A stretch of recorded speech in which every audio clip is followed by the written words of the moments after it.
Hey guys, Johnny here. Persona 4 Arena Ultimax is finally out for PlayStation 4, Nintendo Switch, and PC. And I might imagine a few of you may be interested in giving the game a shot. So I teamed up with my friends over at Atlas to create Johnny's Ultimax Survival Guide! Unofficial. For people who like Persona but don't know if they necessarily want to play a fighting game or not. It's not as good of a title. Gotta shrink it a little. It's branding and all that. In this video, we'll be going over what Ultimax plays like, why it's so beloved, and how this latest release of the game compares to prior versions, as well as some entry-level tips you may find useful as you climb the ladder in the P1 Grand Prix. So let's get started. But first, a little history lesson. If you'll please turn your page to number 44. There we are. The year was 1862. Nothing of particular note happened. Until 2011.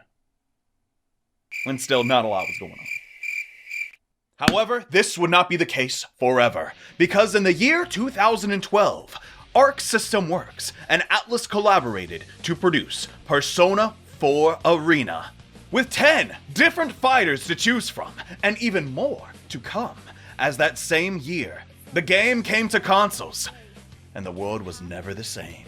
But history does not stop there.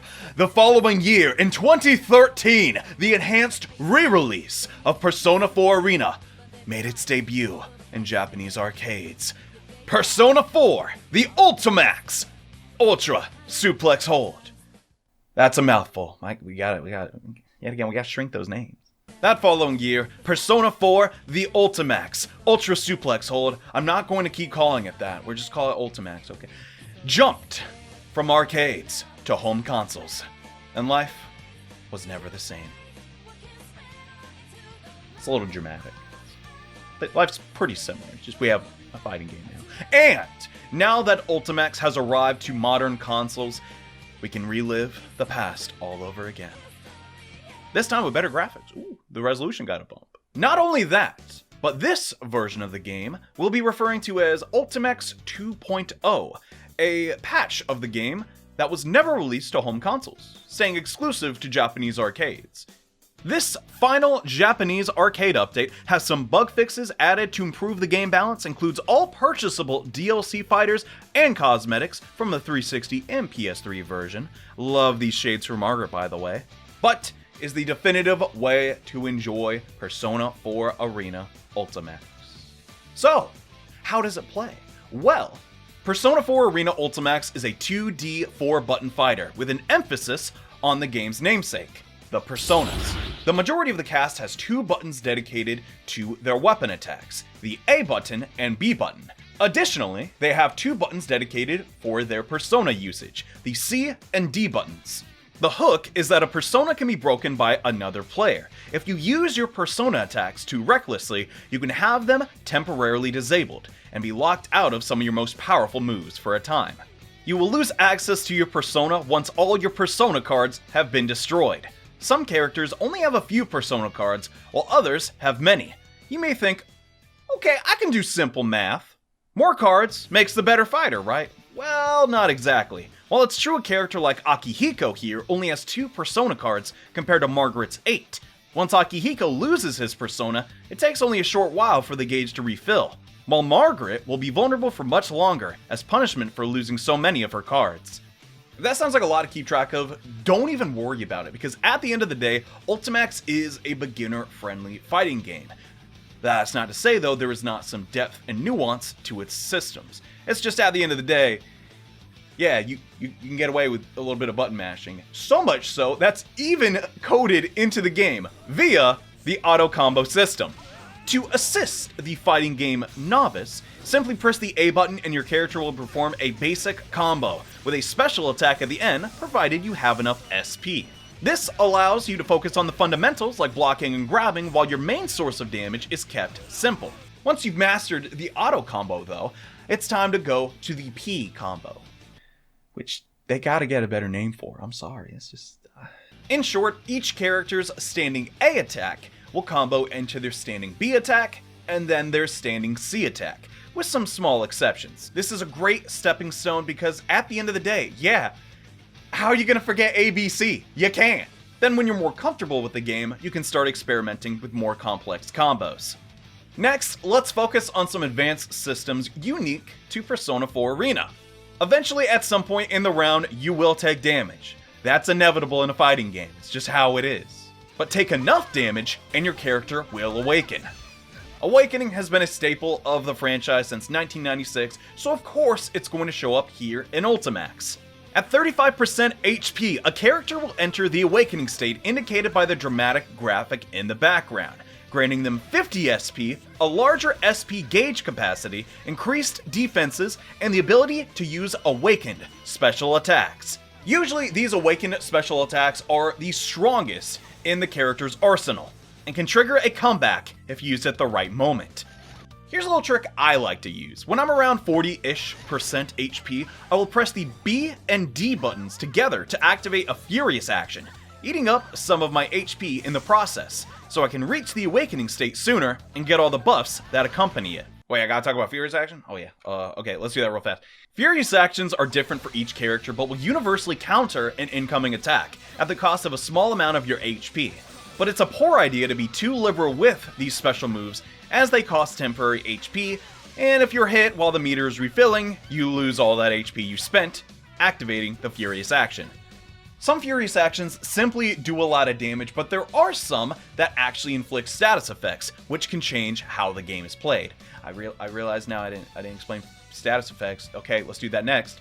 Just like the role-playing game it is based on, Persona 4 Ultimax features various status effects you have to look out for. These can drastically change how the game is played when they are active, so knowing what each status effect does will really give you the edge in battle. Going in no particular order, we have Poison, which has a damage over time debuff applied to the recipient, slowly decreasing their life bar, but this effect cannot win you the round alone, and will always leave you at 1 HP. Panic! This reverses your controls and inputs.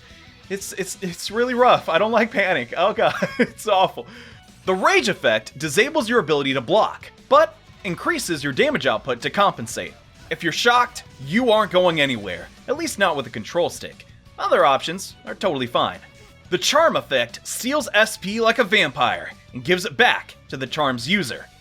Mute cuts off access to your persona for a short while, limiting your approach options. Freeze stops you completely, and you have to press left and right on your control stick to break free, or mash the attack buttons. We also have Fear, making it impossible to break throws, and increasing your ability to be comboed. And Negative Penalty, a debuff anyone can receive if you run away for too long and refuse to participate in the fight.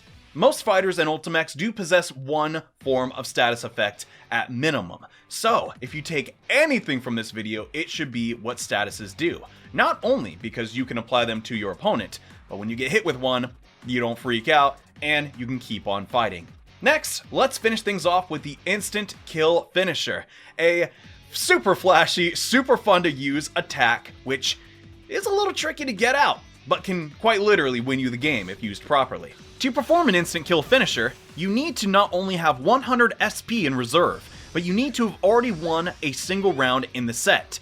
Once performed, an animation will play, and you win. That's it. Unless, of course, you miss. Each instant kill has a different way of activating, and if you fail, well, you not only look a little silly, but wasted 100 SP. Now one may think, okay, insta-kills aren't viable, there's no way you could actually use these in a round, right? They're just a gimmick, something, you know, pretty to show off in a trailer, but you'd be wrong. Dead wrong. Using everything at your disposal to win the game is what marks a true fighter in Ultimax, and using instant kill finishers at the right moment may just catch your opponent off guard if they aren't expecting it. Sadly, shadow characters cannot use instant kill finishers, which may be a blessing in disguise if you're up against one. One less thing to worry about. Why can't they use instant kills? I don't know. Why are you asking so many questions anyway? What's wrong with you? Oh yeah, I'm doing a tutorial. Let's talk about shadow characters then. Ultimax not only introduced 8 new characters, but 15 out of the total 24 character roster have an additional shadow variant. Listen, there's no nice way to say it. Shadow characters in 1.0, I'm just saying, I want to pick them. In 2.0, shadow characters have undergone some huge changes to give them a chance against their true selves. Shadow characters gained a burst and a new Shadow Frenzy. When using their burst skill, they enter a mode called Shadow Frenzy, granting the shadow character many different buffs. But there's a catch. The Shadow Frenzy only lasts as long as the SP gauge is filled. Meaning, if you use Shadow Frenzy with just 10 SP in your gauge, it's not going to last very long. Shadow characters can also use their awakening skills regardless of HP remaining, which can lead to some seriously crazy combos. And for the first time outside of Japan, these Shadow variant characters in their new improved state are available all across the globe. And I'm really excited about it because Mitsuru is crazy with these changes. Oh my gosh, I'm so pumped. But now that we understand some key differences between past versions and this latest version, let's talk about the characters, because at the end of the day, that's what you're playing a fighting game for. Since this is a new player-friendly guide, I do want to recommend some characters that are a little bit easier to learn if it's your first fighting game or you're not super experienced. But really, at the end of the day, play whoever you want. If you're going to have a lot of fun playing Yukari, she's your favorite character, play Yukari.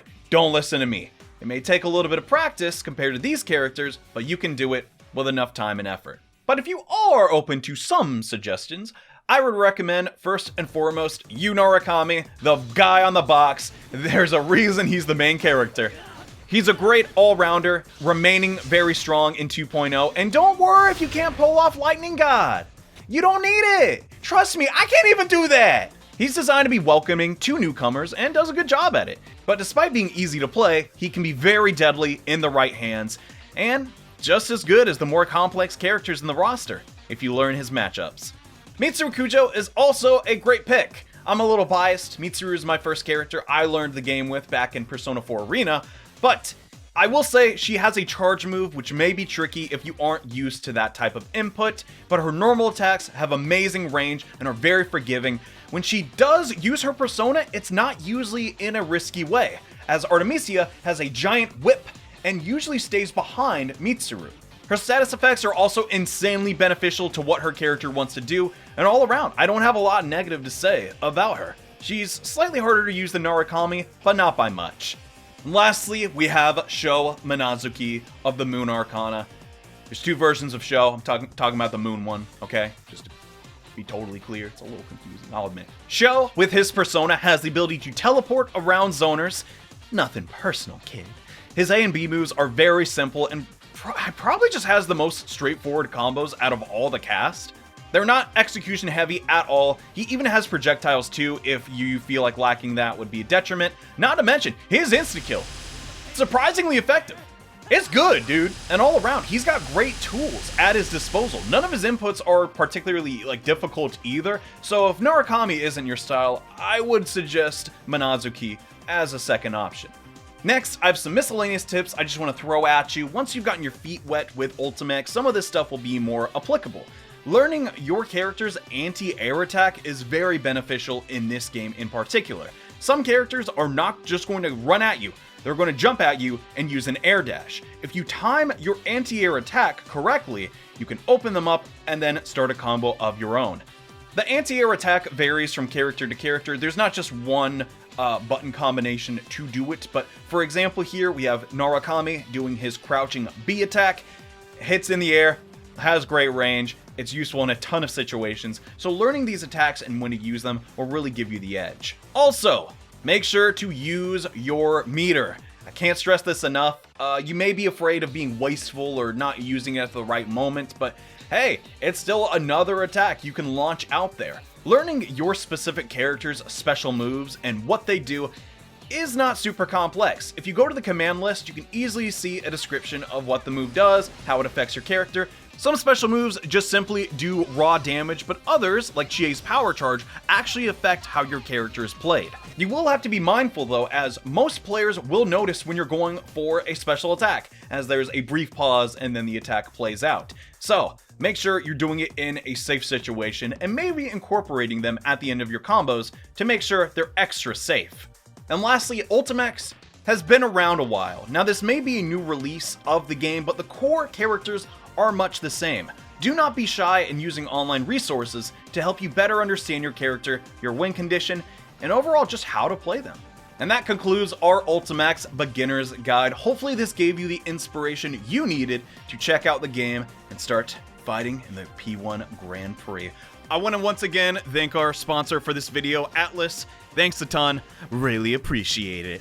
I love this game so much. I love we can play it on modern consoles, and I want to go play the game more. So let's wrap this up, shall we? If you're thinking of picking the game up for yourself, click the link down below and pick up a copy today. Thanks for watching, and see you next time. Bye.